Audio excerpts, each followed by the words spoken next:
Hi chums, I'm going to do a little video on strawberries because a lot of people have been asking how do I grow the strawberries, and I've been getting some messages to the same effect. So handiest thing is just to do a video of what I did. Now this is just stuff I've gleaned from the internet and books and stuff. So those are the ones I picked today, which are looking pretty good. I'm happy enough. Now I've got them in the sun here to ripen a bit. Just so that they get nicely ready for eating. I don't eat strawberries actually. I would say I have picked, there's 100 between there. These ones here, you see, look at the size of that brute there. But the problem with him is a bird got at him. So I'll just cut that off and put these ones into the freezer. They've all got some sort of damage. That one there is two have grown together. And what have I got wrong with this one? Yeah, a bit of damage. It's just kind of starting to rot a wee bit there. No, it's not rot actually. It's just like water's got onto it or something. But anyway, that's where they are. That one there, there's something wrong with that, and I don't know what it is. Oh, there's a wee mark. There's a little mark on the side there. So I'll cut those up and use them for jam. But I picked 102 strawberries today, and there's still those down there. But out of those, I've probably picked over 250 strawberries since in the last few weeks, a couple of weeks. And I've eaten maybe one.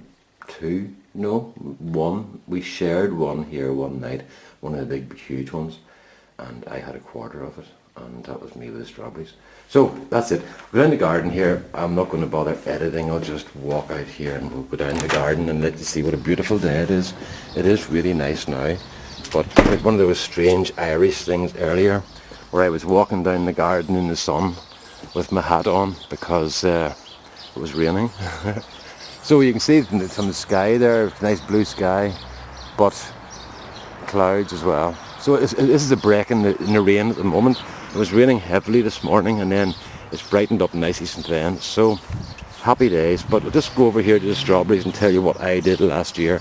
Now those strawberries were put in last year. There's 10 plants there.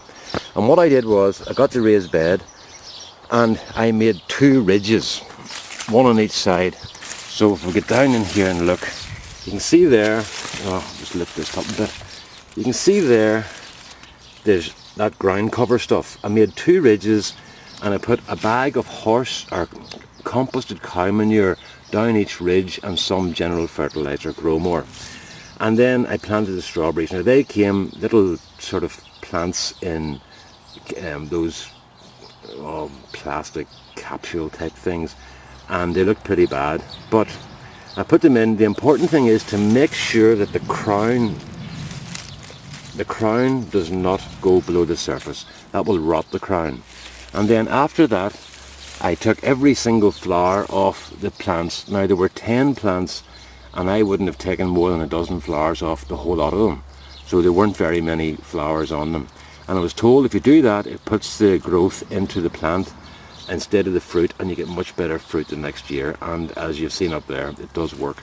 The other thing I did was with these runners, I cut every single runner off as well, because that's all the more energy going out of the plant to try to reproduce. So you want the energy to stay inside the plant and let it develop itself. Now the other thing I did was, you see the way the leaves here are starting to go like mouldy and black and stuff. I took all the big leaves off last year. Now some people say you cut your strawberries right across at the bottom, a couple of inches off the ground. Some people say 6 inches. So I compromised and I took all the big old worn leaves off and I left all the little tiny leaves that were coming. I'm trying to find an example here. Yeah, you see in here, you can see little leaves developing at the bottom there. Well, I left those on because my thought was that if I take all the leaves off and we have a heavy frost, it could damage the crown of the plant. But if I leave the little leaves on, that might give some protection. Now it was a good gamble in a way because we got down to minus 20 Celsius here. That's what, minus 4 Fahrenheit. So that's very unusual for here, and I thought the strawberries are doomed. But you can see they're not. Now what I also did was, after the frosts that burnt the leaves really badly, I cut off all the burnt leaves, and then the new growth came out after that. But I didn't mulch the strawberries as such by putting stuff over the top to protect them like straw. I also didn't use a mulch underneath the strawberries when they were growing. Now what I've got here is, I have that, you can see here, I have that barky kind of stuff down here, and it is fairly effective, but I would say maybe 1% or 2% of the strawberries, I'm finding them rotted on the ground. So anywhere that the water's lying there, if it gets a chance to lie, they are rotting. But if also, the other part of that is, the ones that rot are generally sitting on a leaf that is holding water. So it's not a disaster by any means, but next year I think I'll put some sort of a mulch underneath the strawberries just to hold them off the ground a wee bit. So that's basically how I do strawberries. The other thing I did was, every 2 weeks during the growing season last year, when they were just developing as plants, I gave them a feed of tomato food and then just let them do their thing. This year, when they were starting to put the flowers out, I gave them a feed of tomato food, just as recommended for tomatoes, no stronger, no weaker, and I gave them a feed every week while they were putting flowers out. And I've given them a couple of feeds in the last, probably about once a week I'd give them a feed now, maybe even less, maybe once every 2 weeks I give them a feed. I should actually do that today, because that's something that they need done. So that's basically how I do strawberries. There's no sort of magic involved, it's just what I gleaned from books. So keep the crown off the ground, put them on a ridge to keep the water off them, and cut the runners and flowers off in the first year. It nearly broke my wife's heart to see me doing that, because she loves strawberries, but she can see the benefit of it this year. So there you go, folks, that's me and the strawberries. Just another thing too, just while I'm on, I have to thank all you people who offered to adopt me, because that's very kind of you. I'm not surprised, because I know you're all fantastically kind people, but I was very touched.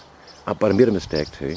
I missed out on one, because apparently girls like bad boys, and I was trying to show my best side. But like everybody else, I have dark and horrible secrets. And just what I'm talking here, I'll show you a bit more here. I have dark and horrible secrets, and we are compelled to confess. And maybe I should do that now. Well, okay, I'll let you just see how bad I am. Do you know the way the paper bin is only for paper, and you're not supposed to put other things in, like dead dogs? That actually happened here. Somebody put a dead dog in their green paper bin, and it wasn't discovered until it tumbled out in the depot and they found the dog. But anyway, I was shredding documents one night with my name on them, and there was a staple in the top left hand corner of one of the documents, and I just let the staple go right through the shredder, and I didn't take it out.